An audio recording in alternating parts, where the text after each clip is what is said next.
What if I told you that a single, secret agreement could have completely changed the course of history and maybe even prevented the partition of India? Well, today, we're diving deep into that exact story, the Desai-Liaquat Pact. This was a really bold but often forgotten negotiation that happened right in the middle of India's freedom struggle. It was a last-ditch effort to break a dangerous political stalemate when it seemed like all hope was lost. So, to really get a handle on what was at stake, here's how we're going to break it down. First, we'll look at the political deadlock that made this pact so necessary. Then we'll get into the secret talks themselves. After that, we'll unpack the interim government it proposed and the huge compromises involved. And finally, we'll figure out why this incredibly promising agreement just never got off the ground. All right, first things first, let's set the stage.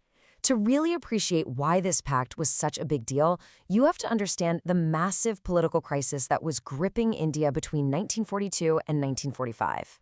So, picture this. It's 1942, and the Quit India movement kicks off. This was a huge, nationwide demand for the British to leave. But the British response? It was fast, and it was harsh. Mohandas Gandhi and the entire Congress Working Committee were arrested, and they were kept in prison for the next 3 years. With this mass imprisonment, India's nationalist movement was basically left without its leaders. I mean, with all the key figures behind bars, political progress just ground to a complete halt.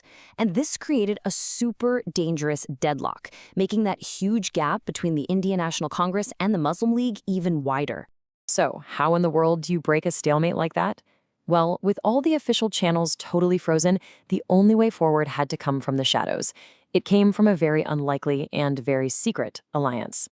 And the two men at the heart of all this were Bhulabhai Desai, a top Congress leader, and this is key, one of the few who wasn't in jail, and Liaquat Ali Khan, the really powerful deputy leader of the Muslim League, basically Muhammad Ali Jinnah's right-hand man.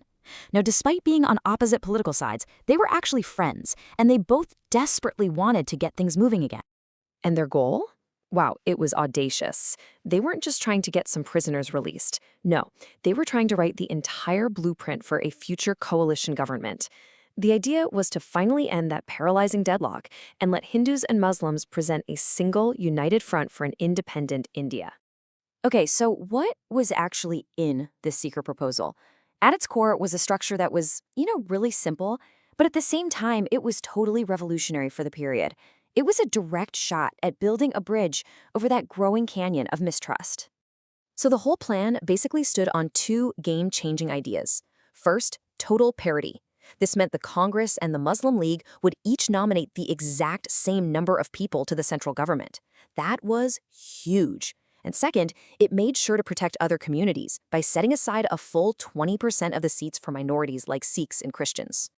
Now, an agreement this big could never, ever have happened without some serious compromises from both sides. It really required a level of political give and take that was pretty much unthinkable back then. At the very heart of this compromise was one powerful word: parity. And this was so much more than just sharing power. It was this radical idea of giving the Muslim League, which represented a minority, the exact same political standing as the Congress, which represented the huge majority of people. I mean, everything depended on this single principle. And this slide just lays out that incredible give and take perfectly. Look at the Muslim League side. Liaquat Ali Khan agreed to put the demand for a separate state on the back burner. I mean, that's a massive concession. And in return, Desai, speaking for Congress, accepted the idea of parity and, this is critical, he acknowledged the League's claim to be the main representative for India's Muslims. It was a political bargain of epic proportions. But, and you probably knew a but was coming, despite this monumental effort and all these incredible compromises made in secret, the pact that was designed to speed up India's freedom, well, it would ultimately fail to launch. It just remained a vision that was never fulfilled. So why did it fall apart? Well, here's the real problem. Even though M.K. Gandhi had apparently given Desai the green light to start talking, the final agreement was never officially signed off on by the leadership of either party. Because the whole thing was done in secret, it just never got the buy-in it needed from the wider party ranks, where, frankly, a lot of people were nervous about the huge concessions being made. And so, this thing that Desai had so carefully tried to build, this ideal Indian alliance to fast-track freedom, it just crumbled in the end. It was left as an unendorsed draft, a sort of monument to a really brave attempt that just couldn't survive the political realities of the time. Which leaves us with a really powerful question, one for the history books. Should we just write off the Desai-Liaquat Pact as another political failure? Or was it something more? Maybe a fleeting glimpse of a totally different, much more united path to independence that just for a moment seemed genuinely possible. Definitely something to think about.